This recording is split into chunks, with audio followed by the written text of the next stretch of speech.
Right, it's been a while, and I know I've not reviewed a lot, and I know the last video I did was my top 10 and bottom 10, and I know I recorded them on the same day, so it's been about 2 weeks since I've been back here. But I'm back with an absolute banger of a film. And I'm not talking just, oh, it's a really good film, oh, it's a film that's going to get 5 stars, oh, it's another one of those films. No, this is possibly, and I exaggerate not, because I'm not just reviewing this just after I've seen it. I saw it a couple of days ago, and I thought, you know what, I'm going to wait a bit, and then I'm going to review it and give it my, my calm down thoughts. And I still believe exactly, and I'm still just as excited and buzzing from how I felt after I watched it. This is not just the best film of the past year. This is not just the best film of the past decade. This is possibly one of the best films I have ever seen. And if that doesn't hype you up for a review of pure, absolute joy and positivity, then I don't know what will.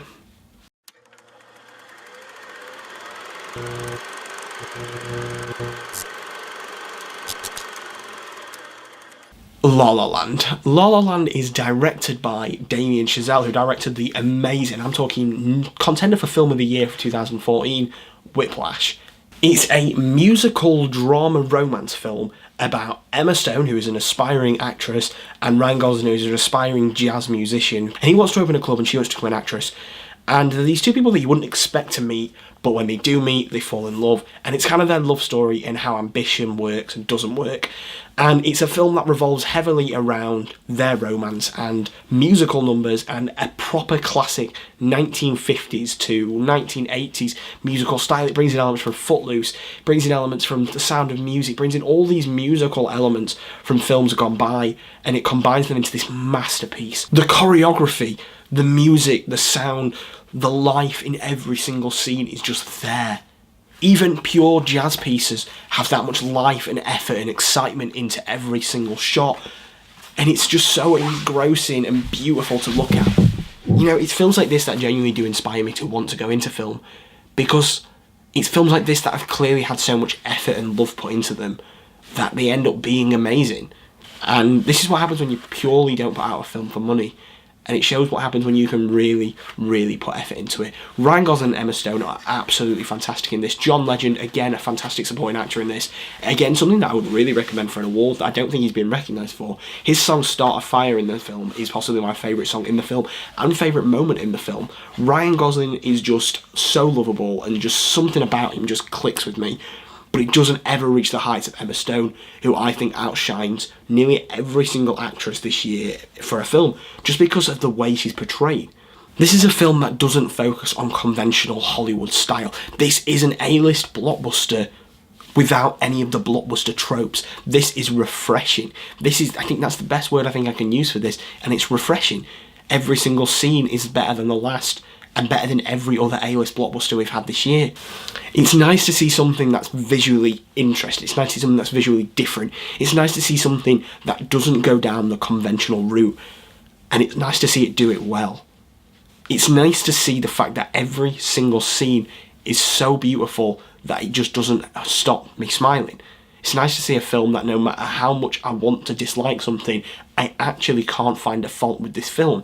I could genuinely compliment it over and over again. In fact, the only one issue that I could find with this film is that possibly they overuse the melody and song of City of Stars too much, but the song is so good that I can't really complain.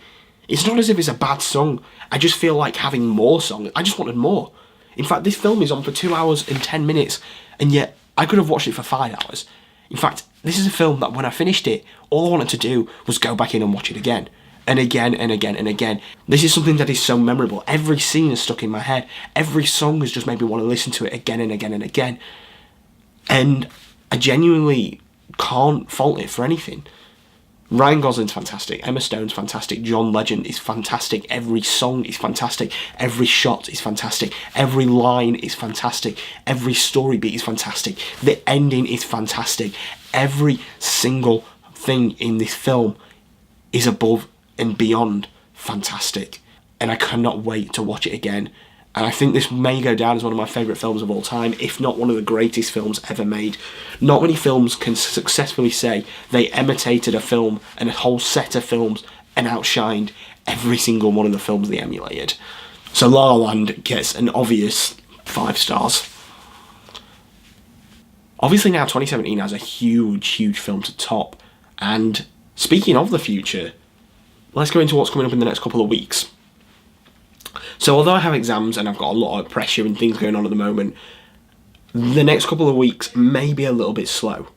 I'll probably still be pumping out a review for Manchester by the Sea and possibly something else, but I'm not 100% sure. Split will have a review as soon as I see it, which will be the first weekend it comes out.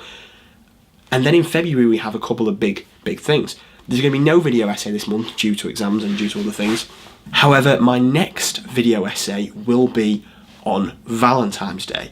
It's all going to be about relationships and how media interprets relationships, and how I think all relationships are kind of formed because of media and film in general. So of course the Oscars is coming in February 26th, and the Golden Globes were this weekend, the BAFTA's coming up soon, it's awards season. So I figured, why don't I do my own awards?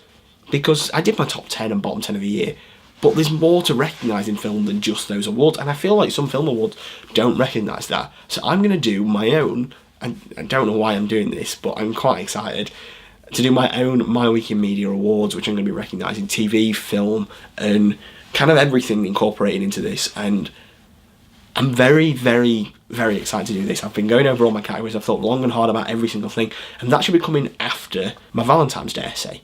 And not only that, around, again, the next day after or day before the Oscar thing, I'm also going to do a special video in which I tell you what I'm going to be betting on the Oscars.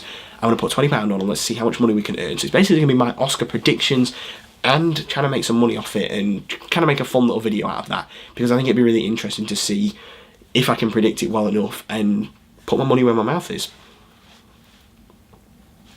So yeah, along with that, there's going to be loads of reviews. Obviously, we've got Split, Hacksaw Ridge, all these films coming up in the future, and I cannot wait to review any more. It's good to be back. It's weird, but it's very good. And so yeah, if you enjoyed this, like, subscribe, and make sure you're sticking right here on My Week in Media for all the latest news.